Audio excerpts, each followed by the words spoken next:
a tower bathed in golden light, a voice echoes, "Luck is determined from birth." Two figures stand in the glow. The baddie throws out a bold challenge. "Let's make a bet." The stakes, brutal. The unfortunate will always remain unfortunate. A digital blue display pops up. Luck minus 9,999. The rules are set: 99 shots at good fortune with just one box hiding a calamity.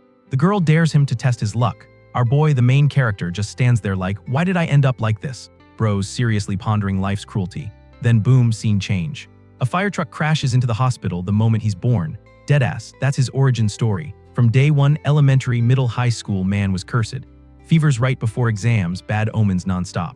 20 years of fortune-telling papers, all said bad luck. Every single one. Field trips, ruined. Vacations, drenched in rain. Dude got nicknamed the God of Pestilence. Even when dungeons popped into the world, nothing changed. Fast forward, Frank Hunter Fuku, our boy, walks casually down the street. Some hunters pull up. "Oh right, Seiji-san," Fuku says. Seiji's like, "What is it?" C-rank Seiji goes, "The group fund, I'm thinking of doubling it this week." Fuku's like, "Huh." But out of nowhere, Seiji just stares and hits him with, "Don't tell me. You can't pay. You're not gonna say that, right?" Man guilt-tripped him hard. A group that accepts even a God of Pestilence is rare, apparently. Fuku, trembling, hands over the cash. Seiji snatches it and dips. They all just leave.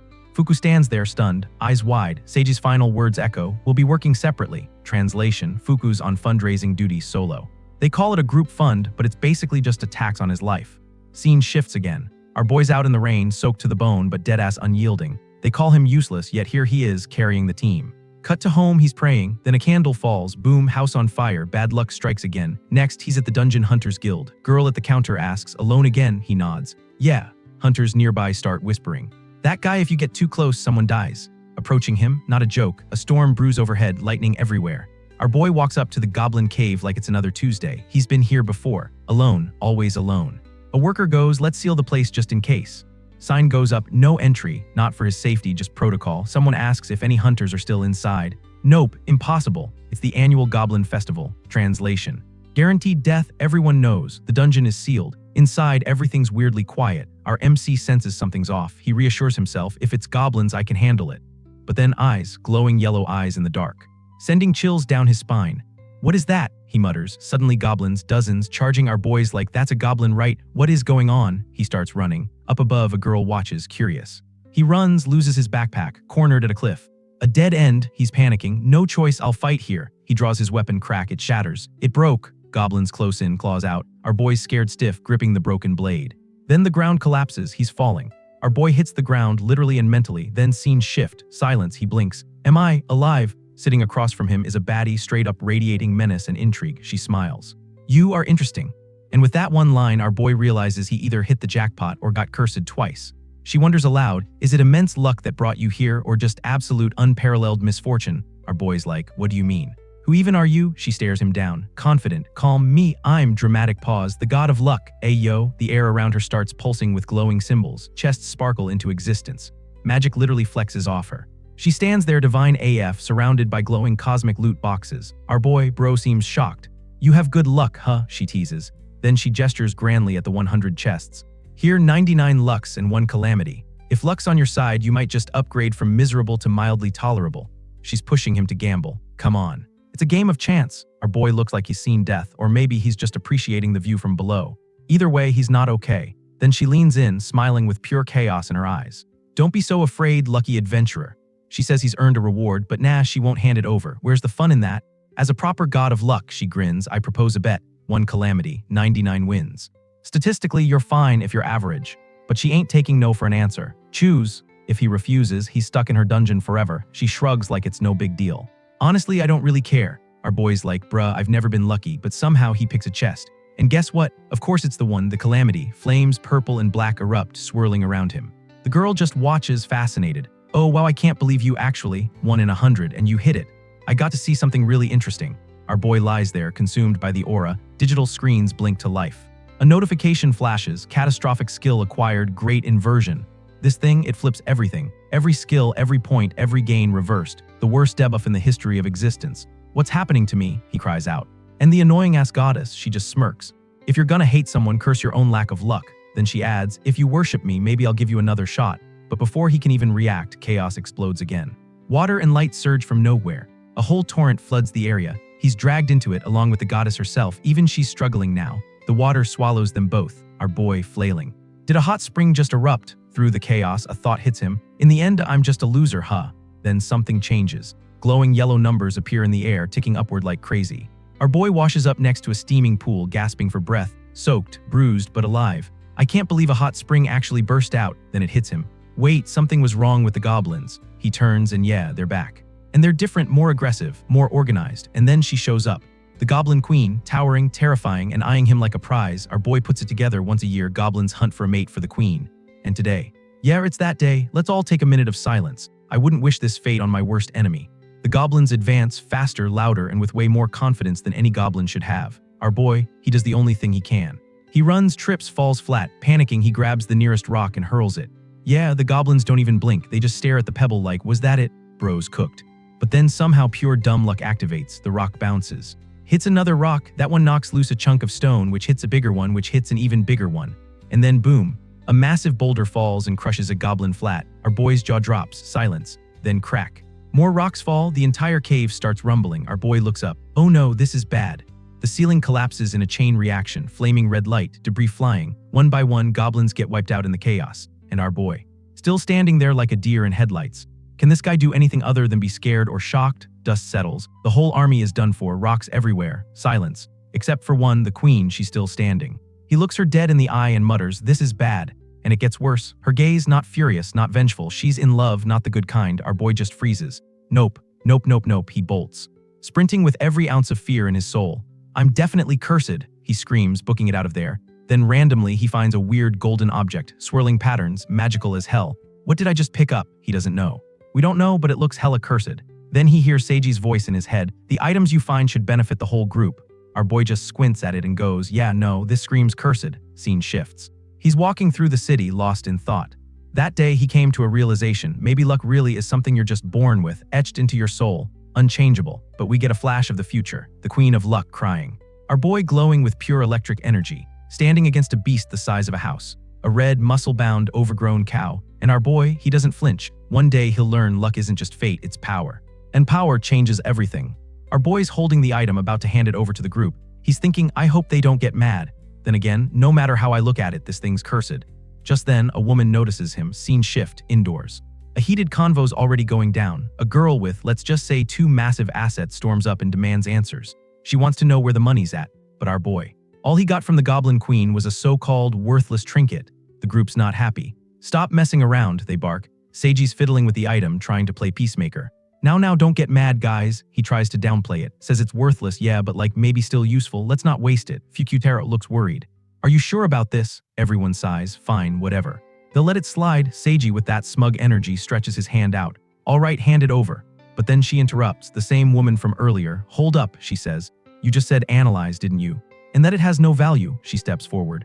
Sorry I didn't introduce myself earlier. I'm Ice AI. The energy shifts. She's got that certified Betty vibe and authority to match, turns out. She's a legit A-class analyst, state certified and everything. Seiji freezes.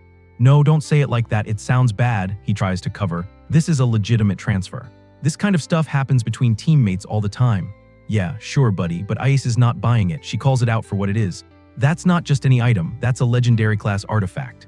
You could buy a freaking mansion with it. Now the bystanders are whispering. Were they really trying to scam that guy? This group's trash. Ice doesn't let up. Trying to trick someone who doesn't even know the value of what he has. That's straight up fraud. You should be ashamed. The group freezes. Seiji's face twists in rage. His thoughts, you'll regret this, damn bitch. Now our boy and Ice are standing awkwardly close. She goes, sorry, I couldn't stay quiet. Just had to jump in. He's like, yeah, that's cool and all, but could you let go of me now? Girl freezes. Looks down. Realizes she's been holding his hand the entire time. Instant blush. Sorry, trying to process everything, our boy looks at the item again. Could this really be legendary? I mean, it looks cool, but it gives off major cursed vibes. He deadass thinks, someone like me getting a rare item. Yeah, right, but Ice cuts him off. That's not true, she says. You totally earned this. She even pulls out her license. I'm not one of those fake appraisers. I'm the real deal. She identifies the item. Tribe Chief's proof, an S-class treasure. Hard to get, like crazy hard. Everyone around them is freaking out, crowds buzzing. How the hell did he get that? What's his secret? Is this guy secretly a chosen one? And then the item starts glowing. Golden light floating midair, radiating power. Bro, this thing's straight up whispering ancient lore. Scene shift, playground. Seiji, our favorite rage gremlin, is losing his damn mind. That woman pisses me off, he screams. She embarrassed me in front of everyone. He's stomping around like a toddler. Even his two teammates are looking at him like he belongs in an asylum. Then he says it. He actually suggests assaulting Ice. She's not even bad looking, he mumbles. Everyone freezes. Even his teammate looks at him with pure disgust. If I were a woman, I'd teleport out of his vicinity immediately. And then it gets worse. He says they should make our boy do it, record it, sell it, make money like, bro, straight up demonic behavior. And before this nasty fantasy goes further, something stirs. Grotesque goblins burst into the scene. What the hell is this? They shout. One after another, the goblins start snatching people up. How are these things outside the dungeon? Then, a citywide emergency broadcast. Numerous monsters have been spotted. Evacuate immediately. Panic spreads like wildfire. Everyone's caught off guard. Even worse, some adventurers have already been abducted. Seiji, now being dragged off, is panicking. Where are you taking us? The goblins just mumble something creepy. Nobody understands. Doesn't matter. It's bad. They look down, see they caught a male. And suddenly they start grinning. That twisted, goblin-style grin. You know it's about to get real dark. Meanwhile, our boy is in a completely different setting. A luxurious hall. Marble floors, gold trim, fancy robes. He's among a group of elites exchanging worried glances. Everyone's watching the disaster unfold outside. Tension's high. Eyes are on him. Then the doors burst open. Light floods the room. She walks in. The god of luck. Our boy squints. If I remember correctly, his brain's still lagging behind. But she's already yelling, "Give me my skill back." Yeah, she's dead serious. Apparently, when he opened that calamity chest, he yoinked her power, and now she wants it back. Suddenly, digital screens pop up midair, stats everywhere. And one in particular, grand reversal, but then his eyes drift higher, and there it is, his luck stat. Bro, it's not even a number, it's just endless, off the charts. Overflow error vibes. Our boy just stands there, eyes wide. Even he doesn't know what the hell is happening anymore. 30 years ago, a dungeon just popped into existence. No explanation, no warning, just straight up spawned like it was patch notes day. It brought chaos, monsters, and a ton of mysterious stuff people started calling blessings from the gods. Each dungeon, apparently ruled by a supernatural being, a so-called god. Now, one of those gods is straight up begging our boy to give her skill back. Wild. Meanwhile, some random bystanders whisper, "Doesn't she have like horns? Is she cosplaying or what?" While everyone's still trying to process, Ice steps in. She looks the so-called goddess dead in the eye and goes, "This isn't a place for a child to be alone." Oof. The goddess flinches. "Who are you calling a child? I'm a god." Cut to the crowd, dozens of shocked NPCs. A god. Gods don't just leave the dungeons, but Alir's not here for logic. She strikes a pose and declares, "I am Alir, the god of luck."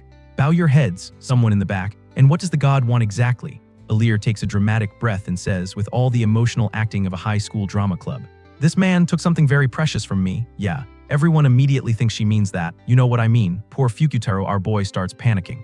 Face twisted in denial, he's like, "What? I didn't take anything. If anything, y'all forced it on me." Internally, he starts sweating bullets.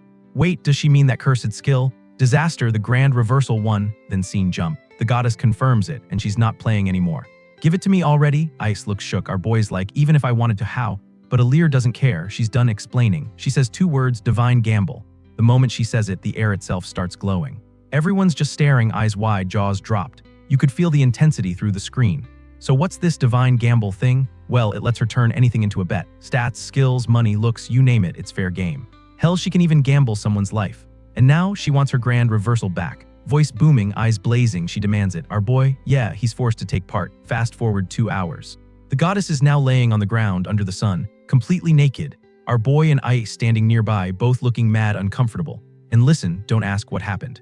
Because I don't think they just gambled.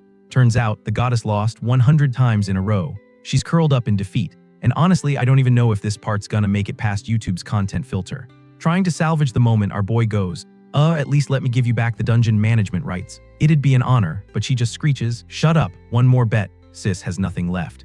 But she's running on pure pride. 100 Ls, no problem, just win the 100 first, easy. She lunges at him. Ice is watching all this like, how is this even happening? Isn't it just a dice game? And why the hell is the god of luck losing every time?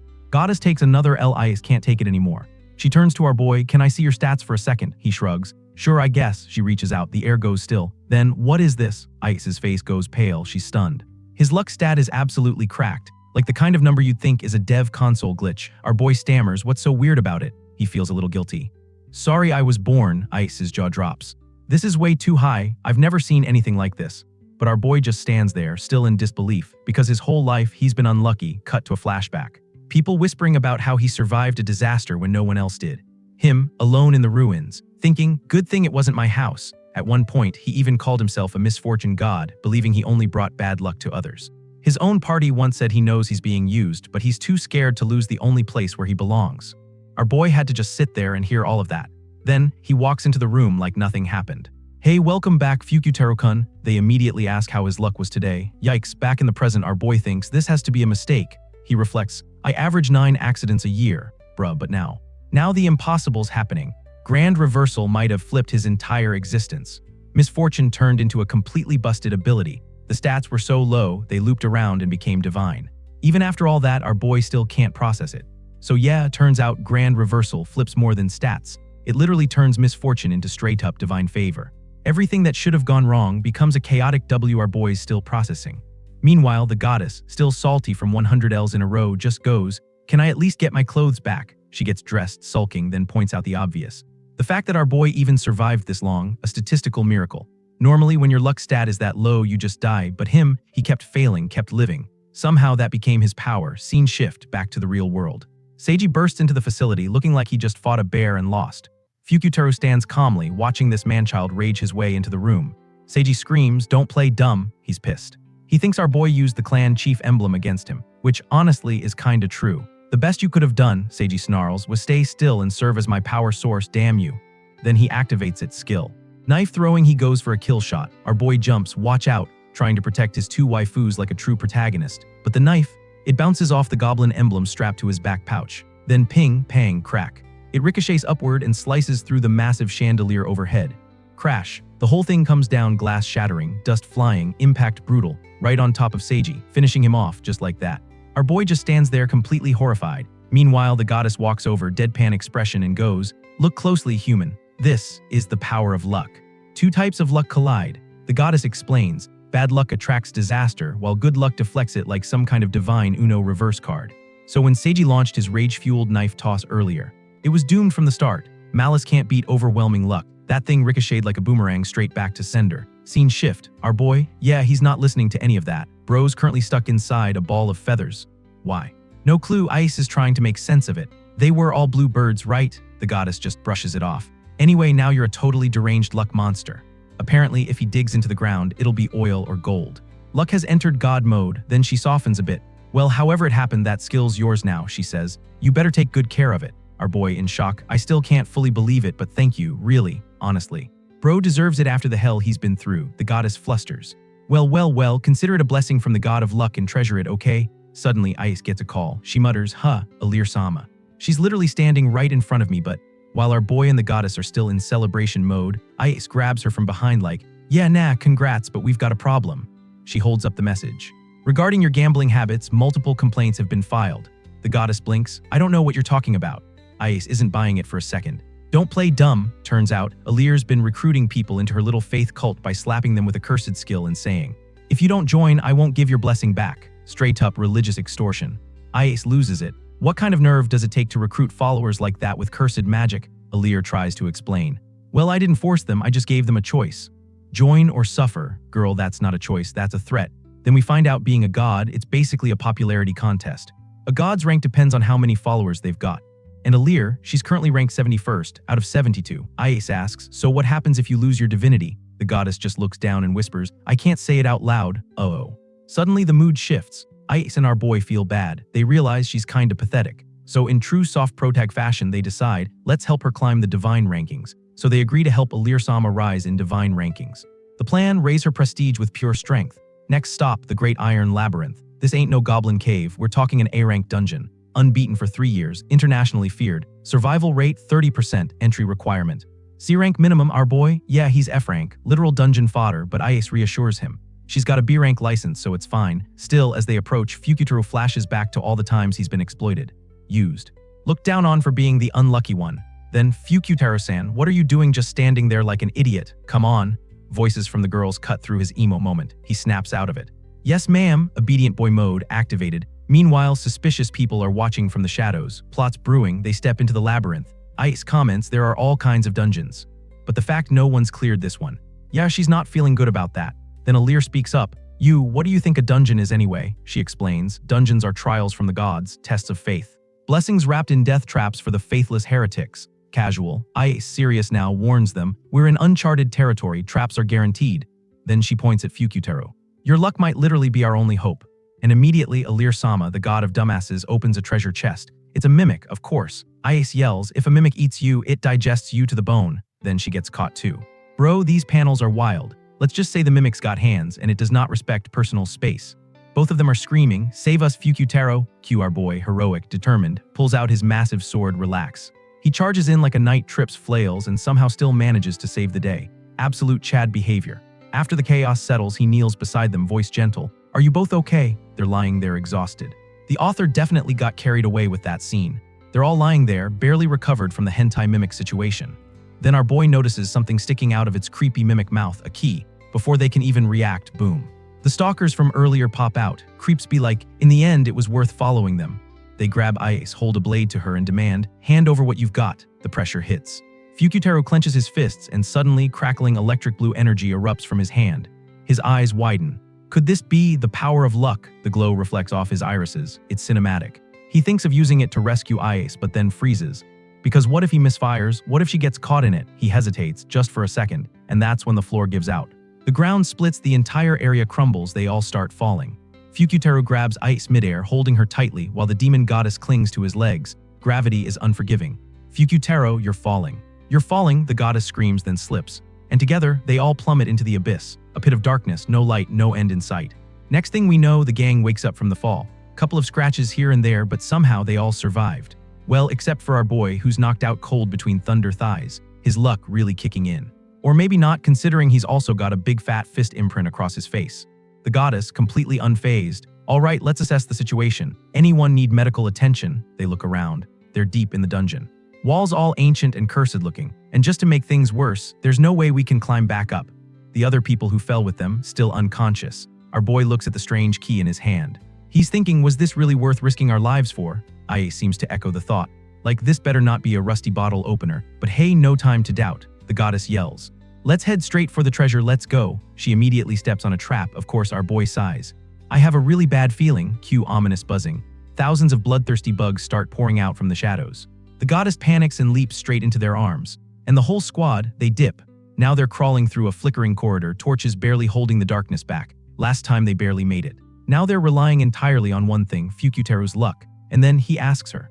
A rare chance to ask a literal god, why are dungeons even this dangerous? Alir freezes for a second, caught off guard. She actually looks touched. Then gives him the lore drop. It's all about trials and blessings, she explains. Flashes of the ancient world flicker in gods challenging humans. Trials that, if conquered, earn divine rewards back then. Humans and gods lived in sync, bound by fear, respect, and a little mutual trauma. It was a sacred balance, but that connection, lost. So dungeons were born to make humanity remember what it forgot, faith. Alir isn't crying about it or anything, she just didn't want to be forgotten. So they push on, still set on finding treasure. But the deeper they go, the weirder it gets. A single rock falls from above, Ice jumps behind our boy like nope. Then tries to play it off like it's just rubble, there can't be ghosts. Alir-sama trying to stay composed. Yeah, this is a sacred dungeon. There can't be ghosts. A second later, hey, save me. The voice echoes from deep within the corridor. Alir instantly grabs Fukutaro and nearly chokes him out. Ice is the only one holding it together. Wait, you too. That's a human voice. They follow it and find a massive cell suspended from the ceiling. Inside, people, actual adventurers, locked up. Our group is like, why is there even a jail cell in a dungeon? From inside the cell, a ragged dude explains, the god of this dungeon locked us up. Apparently one of their comrades escaped to search for a key. Then our boy connects the dots. The stalkers from earlier weren't bad guys. They were trying to rescue their team. Just as they're about to unlock the cell, a new voice cuts in. That would be a problem. A figure steps out, regal, sinister. Smug Via, great god administrator of the Iron Labyrinth, god of the path, rank 45, Alir recognizes her and immediately calls her out. Why are you imprisoning humans? This isn't a trial, it's just wrong, Via just scoffs. Trials are a joke, a hassle, we don't need trials, just faith. She raises her hand, chains shoot out, revealing dozens more prisoners she's collected. Via explains her brilliant little scheme, I don't catch everyone, I let a few escape. They go back and spread rumors, lure in more prey. Cold, efficient, cruel, then she smirks, you can copy me if you want. Alir snaps back. This is supposed to be a dungeon, faith should be nurtured, not exploited. Okay, maybe she's not just the annoying ass goddess anymore, but Via doesn't flinch. You're naive, Alir. I use them. I use those humans, and they should be grateful. She even name drops the god of probability, saying they dropped in rank from being too soft. Then she turns to Alir. You can't even generate proper faith with your outdated ideals. Our boy hears all this and it hits a nerve. He remembers how he was used, how his old group treated him like a tool, not a teammate. He steps forward. I don't know much about faith and maybe Alir-sama isn't perfect, but don't you dare mess with my goddess. Bro stood up. Our boy stands tall, fire in his eyes. Everything Vaya said about using people, it hit home. He remembers the pain, the betrayal, the way he was just a tool to his old party. And now, he's not letting that happen to Alir-sama. He steps forward and says, I don't know much about faith and maybe Alir-sama isn't exactly the most capable, but don't you dare mess with my goddess. Vaya smirks. You think you can protect her? Then she raises her hand. The dungeon flickers, the walls shift. Reality distorts like it's being rewritten by a god-tier coder. Digital data streams flash through the air, scanning him, measuring him, calculating everything. Vaya declares, this is my dungeon, you want a trial? I'll give you one. Trial of the god of the path, begin. Boom, the ground splits open and from the void below rises a gigantic minotaur. Red energy pulses from its body like lava. Its eyes glow with murderous intent. The beast roars. Our boy braces himself. No more running, no more hesitating. This time, he's gonna fight. The minotaur powers up. Ice is analyzing it like a Pokemon card, S-level danger. The kind of opponent that wipe an A-rank party without breaking a sweat. Even with Fukutaro's cracked luck stat, this is way above his pay grade. But our boy stands firm, eyes locked. There's no other way. The minotaur lunges and like instinct, Fukutaro dodges right, then left, then again. He suddenly realizes, wait a sec. If it's a 50-50, I can just bet it all on luck. Bro's literally gambling with his life and winning. This catches Vaya's attention. You're interesting kid, no experience, no gear, no guts. Yet he's dancing around death like he's Neo with a rabbit's foot. She clocks it. His instincts aren't instincts, it's raw luck guiding his every move. So she ramps it up. The minotaur goes feral, faster, meaner, unrelenting. And just as the axe is about to split him, Ice leaps in, throwing up a defensive shield. It blocks the blow, but not enough. Her arm gets slashed. Fukutaru, panicked, apologizes. I'm not strong enough. Then Alir-sama drops the divine lore. Vaya's powers are cheat-coded. As the god of the path, every strike she commands is destined to hit. No dodging, no miracles, it will land. Ice tells our boy. You need to retreat, we can't win this. But our boy, he's done running. Face firm, voice calm. It's okay, I already called reinforcements. Bro walks toward the enemy with pure anime confidence. Two shield goblins pop in, summoned by the tribal chief's emblem. They tank the minotaur's twin blazing axe strike like champs. Then assassin goblins drop from the ceiling, flanking Vaya. It's chaos. But the minotaur tears through them like wet tissue. Vaya, completely unfazed, even compliments the tactic. Numerical superiority, not bad. But then drops the coldest line. In an age of military tech, upgrading individuals is more efficient. The minotaur glows and transforms into a full-on cybernetic war beast. He wrecks all of Fukutaro's defense units in seconds. Vaya smirks. She's entertained now. You're fun, wanna join me instead? She offers a deal. Keep doing what you're doing, just switch your loyalty. Worship her instead of Alir, she'll even spare Alir's life. If not, everyone dies. Fukutaru looks at Alir-sama, the annoying ass goddess that dragged him into this. He smiles. You showed me the light. Can luck really beat that? Alir answers without hesitation. Of course it can. Bro's eyes light up. He dashes forward, no hesitation, no fear. Vaya sighs. Fine, negotiations over.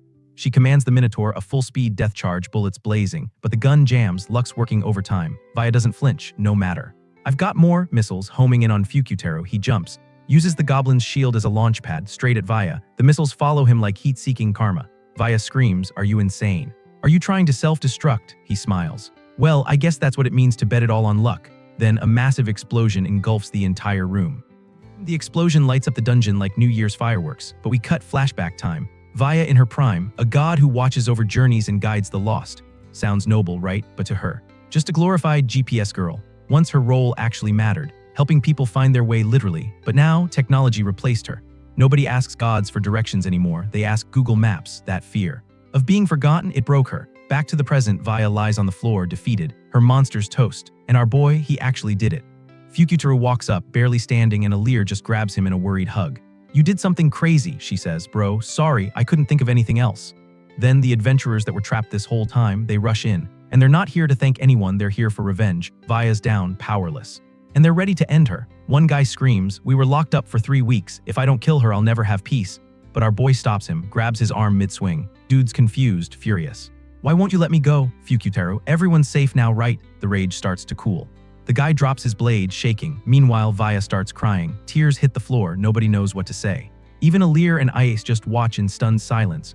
We cut to another flashback, Vaya again, this time in a sunlit forest. She's with a child.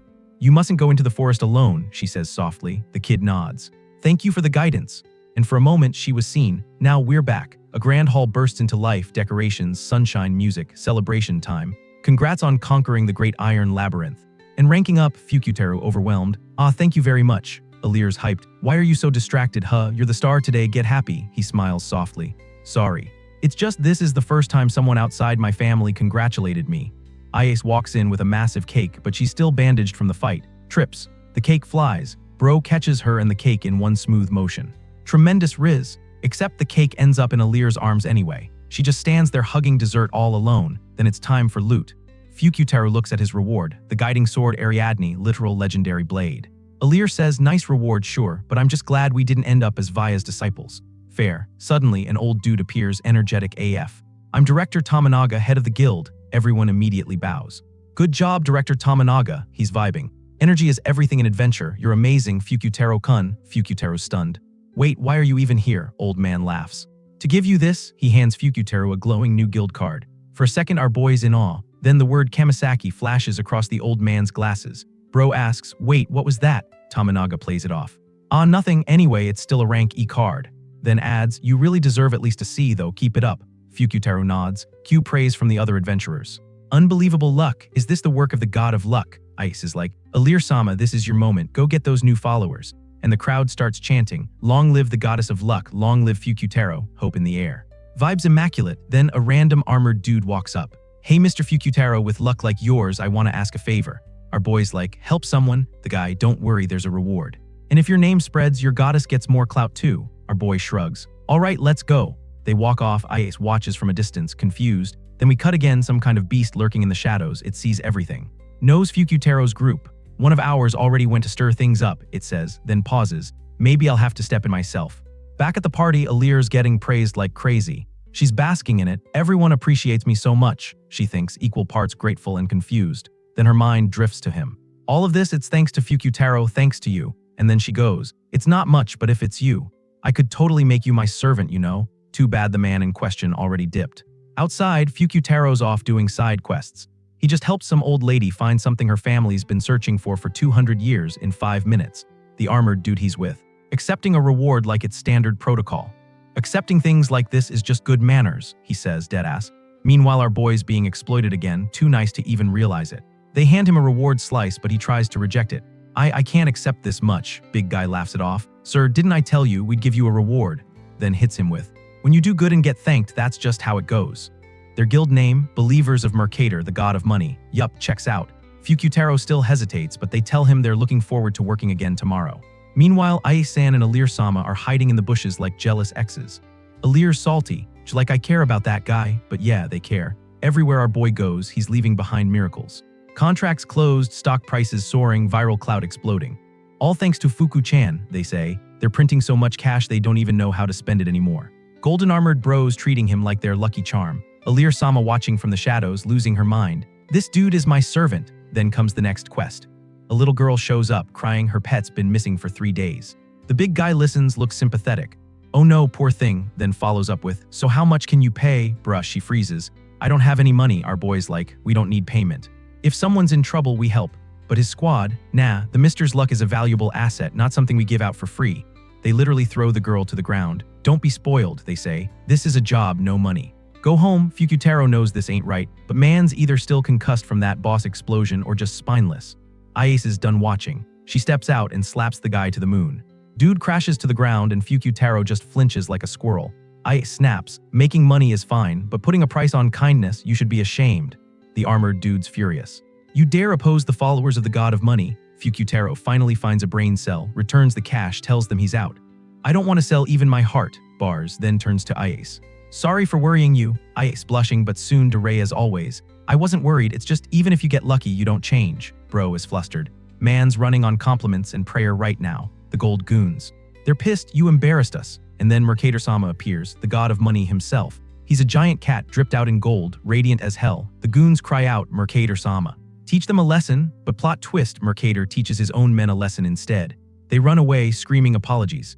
Meanwhile, the little girl rushes into the cat's arms, turns out that was her pet. Bruh, nobody saw that coming.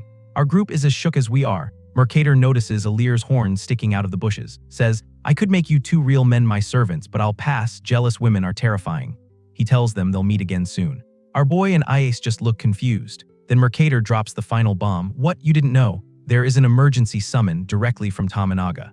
We open in a dimly lit chamber. Old Man Tamanaga stands before a mixed squad of adventurers, including our boys' team and the god of money cult. He claps his hands. Good job, everyone. Then, I didn't gather you for nothing. He taps a screen, a hologram of the concrete jungle dungeon appears.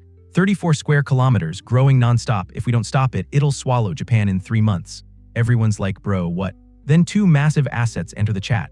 Literally, the goddess of fertility pulls up, ranked number 12 among gods. Turns out, she's the reason this whole dungeon exists. She watered a tree every day, hoping to grow a cozy little beginner dungeon. But it kinda went Minecraft creative mode and exploded out of control. Alir flips out. This is your fault, Mercator the cat god just goes. LMAO, no point blaming people. What's done is done. Fair. Ice takes the lead. The plan is to hit the dungeon from 10 angles at once to split the threat. Alir-sama ain't feeling it though. But thanks to that bet she lost to Fukutaro, she's contractually obligated to stay by his side. She grumbles but sticks with him. Mercator wishes them luck. Also, Loki wonders why gods are always the ones causing all the damn problems. Scene shift inside the jungle dungeon. Fukutaro's using his new blade, the guiding sword, to find the path. So far, no enemies, nada. And then bam, tree spirit jump scare. First Alir gets grabbed, then Ice. Our boy's like, nah, must be imagination. Proceeds to get grabbed too. Ice tries to help Alir but shocks the hell out of her instead. Literally fries her like a toaster waffle. But that stuns the tree, so good job, they escape. Our boy steps up. Leave it to me. Yeets his sword straight into the tree's weak point, dead center. Critical hit. Tree deleted. Everyone's shook. Alir's salty that he used Vaya's sword on a literal shrub. Ice picks up the drop loot, a glowing item called Power Nut, plus 1 strength when eaten. Problem, our boy can't eat it. His grand reversal skill would turn it into a debuff instead. So Ice has gotta eat the nut. Yes, that's how it's worded. She hesitates, but Fukutaro's like, it's fine, you can eat my nut. They both nod solemnly. Emotional nut moment. Cut to another group deeper in the dungeon. One girl tells her squad leader another team is under monster attack. The leader, casually scrolling her phone, says, cool, not our problem. Her logic. If that group dies, they've got less competition for the grand prize. One girl tries to protest. Leader snaps, if you care so much, go save them yourself. Oof, back to Ice. She's eating the nut, thinks about everything up till now. Fukutaro has always helped her. She's done nothing in return, feels useless compared to him. They continue deeper into the forest, unaware they're being watched by the gold bros from earlier. Meanwhile, something weird is happening inside Ice. And no, that's not just a bad phrasing. Or maybe it is.